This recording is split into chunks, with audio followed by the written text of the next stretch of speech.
Welcome back to this final part of Murder with Friends. Today we're discussing the Columbine massacre. I'm joined by my friend and roommate and comedian Jay Light.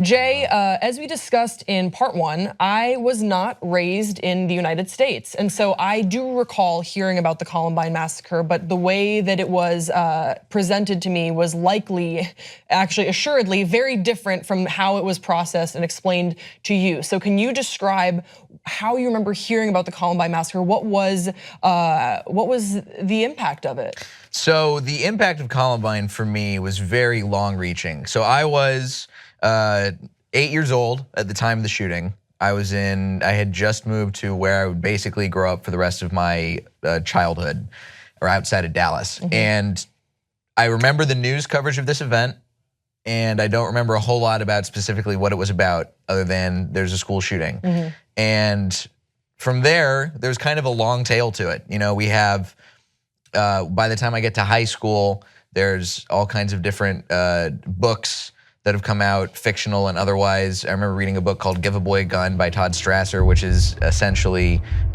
his dramatization of a school shooting, very much like Columbine, but obviously taking creative license. It's set, in a very different environment.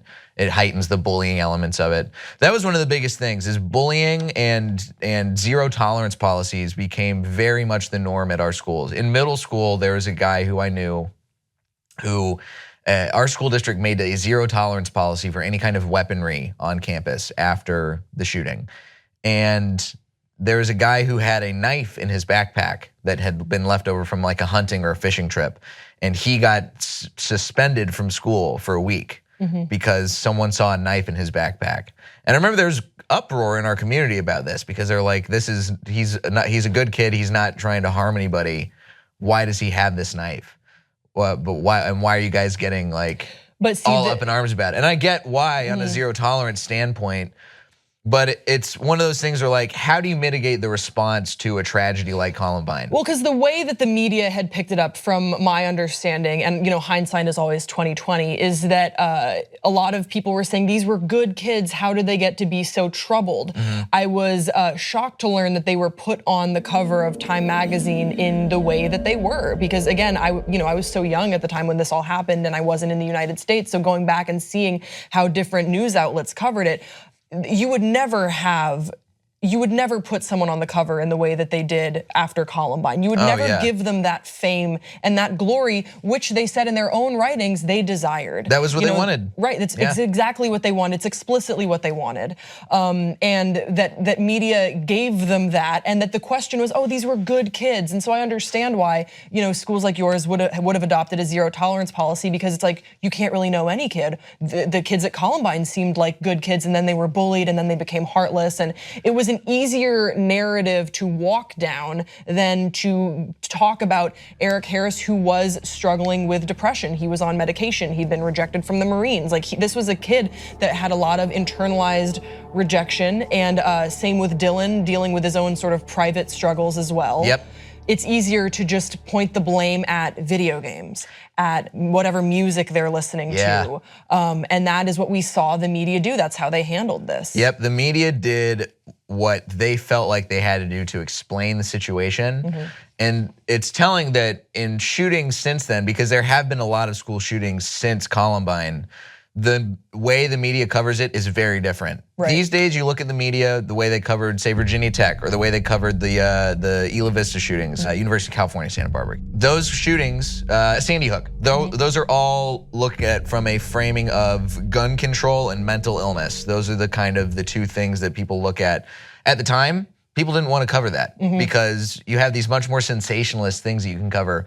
Oh, they played violent video games, then that must be what got them violent. Oh, they listened to violent music, then that's probably what got them violent. And speaking of violent music, a big character that entered this conversation, although not of their own accord, was Marilyn Manson. Somehow, and it's still very mysterious how this connection was made, because Dylan and Eric were not Marilyn Manson fans.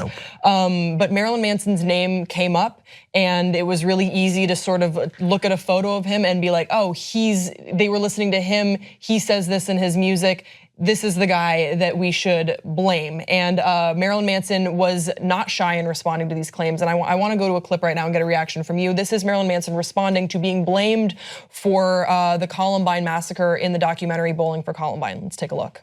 Nobody said, well, maybe the president had an influence on this violent behavior. Because that's not the way the media wants to take it and spin and turn it into fear. Because then you're watching television, you're watching the news, you're being pumped full of fear. There's floods, there's AIDS, there's murder. Cut to commercial. Buy the Acura, buy the Colgate. If you have bad breath, they're not going to talk to you. If you got pimples, the girl's not going to fuck you. And it's just it's a campaign of fear and consumption. And that's what I think that it's all based on, is the whole idea that keep everyone afraid and they'll consume. And that's really as simple as it can be boiled down to. Right. If you were to talk directly to the kids at Columbine or the people in that community, what would you say to them if they were here right now? I wouldn't say a single word to them. I would listen to what they have to say, and that's what no one did. So, Jay, looking back now, is it hard to believe that Marilyn Manson got the brunt of this public outcry following the massacre?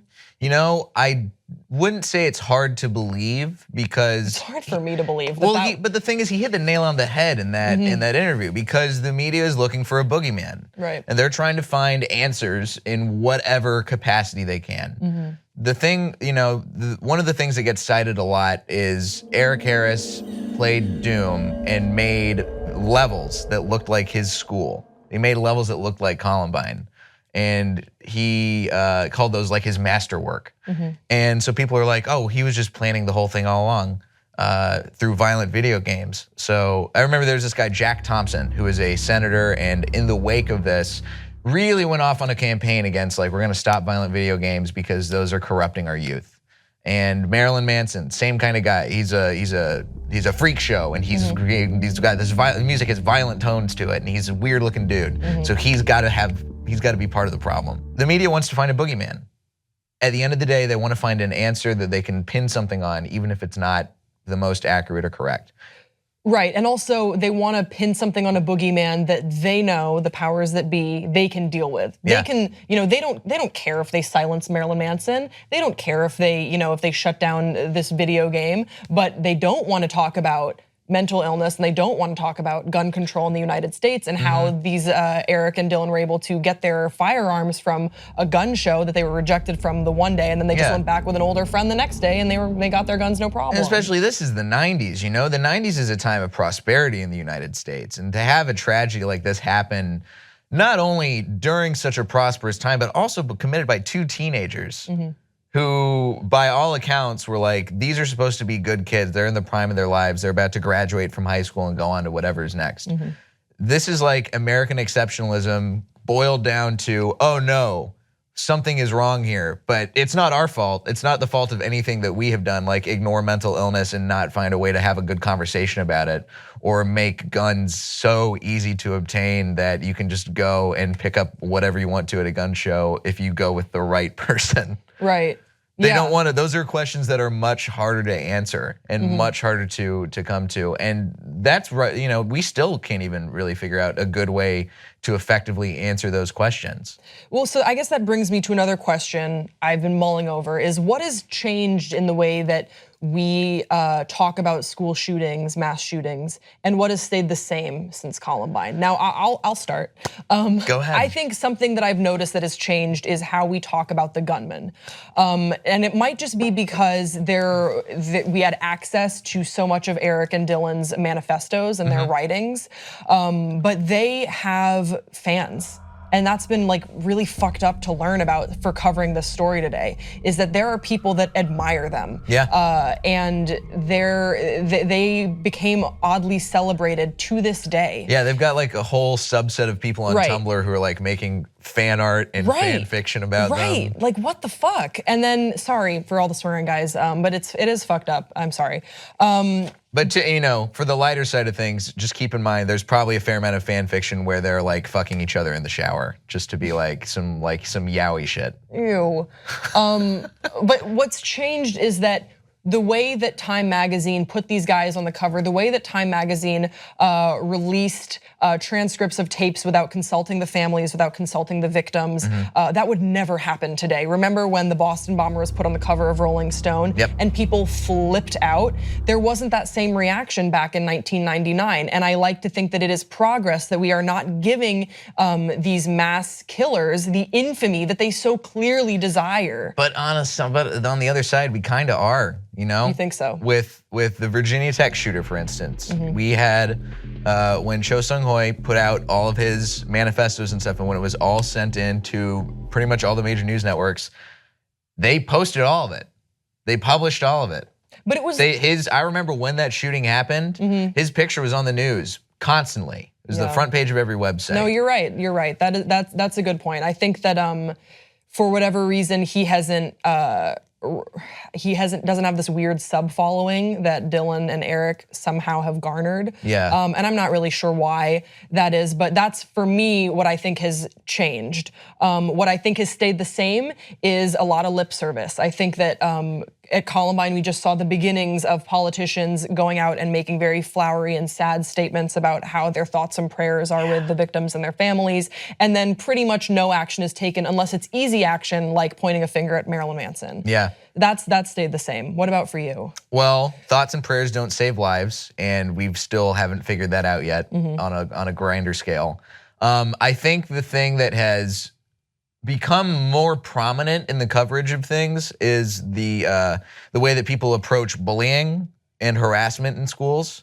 Well, can you talk a little bit about Rachel's Challenge? Yes, I would love to talk about Rachel's Challenge. Okay. So Rachel's Challenge is a Christian-based nonprofit organization that goes to schools and gives speeches about Rachel Scott, who was the first victim in the Columbine shooting, and basically she has become sort of a Christian martyr in the sense that, you know, they talk about this code of ethics that she wrote right before the shooting happened, where she talks about love and compassion is the most important thing to give to people. And so her father and her brother, and then they have this whole slew of other speakers who go out to schools and try and preach to say, hey, you know, it's a good thing to go and approach the people who seem most isolated and the people who seem like they're outcasts, and to try and not allow for bullying and harassment in schools, which on the face of it, good message. I think it's a great message, but bullying is still a problem. And you can't say that just because people are talking about bullying, that's not really solving anything. And I don't know how, it's hard to figure out the statistics behind it because I don't know if there really is anything that can prove that stuff like Rachel's Challenge presentations have cut down on bullying. Right. Yeah, it's hard to know if any of the presentations and the people who have spoken out since then have done more to heal, or are we sort of watching it with morbid curiosity? And to that degree, I had a Rachel's Challenge presentation come to my high school. Oh wow. And I still, after that, it's not like it was just, you know, everything was peachy keen at school. There was still bullying going on. Right. It was a required assembly that we all had to go to, and it's not like it ended bullying at my school. Yeah, and I mean, who knows, you know, what the right steps to take are, but yeah, a lot of people have spoken out following the massacre, and one person that I thought was kind of interesting to hear their testimony about what went down is Dylan Klebold's mother. Recently did a TED talk about her son and her thoughts on Columbine. So let's take a look at this, and then I want to get a reaction from you, Jay. When I talk about his death as a suicide, I'm not trying to downplay the viciousness he showed at the end of his life. I'm trying to understand how his suicidal thinking led to murder. After a lot of reading and talking with experts, I've come to believe that his involvement in the shootings was rooted not in his desire to kill, but in his desire to die. So she finishes that saying he didn't want to kill. It wasn't in his desire to kill people. It was in his desire to die. Yeah. Which is an interesting reconciliation that I think she's sort of had to come to through therapy. And I will agree with her to an extent, although I think that when we hear the tapes of Dylan in the school, this was also a guy that was taking pleasure, that was enjoying killing people too. I think it might be easier as a parent to say my son was in a great deal of pain and not my son was living in evil and also in a great deal of pain. Yeah, I think that she is as accurate as she can be without having to, her son is gone. She can't talk to him. She can't try and pick his brain. All she can do is try and interpret what she already knows. And I think that based on what we know, these guys both had death wishes. Yeah. And I think that it's the most obvious thing that we can look at is that, yeah, sure, maybe Dylan may have enjoyed what he was doing in there, but also Dylan's not the mastermind behind this too. And I think that that's probably something that she can take solace in, is knowing that he was very heavily influenced by what Eric had been doing and what Eric had been planning. Yeah.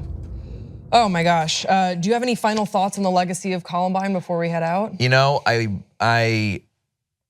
Columbine was, obviously it's the first major modern school shooting in American history. And there have been a lot of copycats and there's been a lot of coverage and a lot of things that have come out of this in pop culture, in the media. There's a fucking song about it.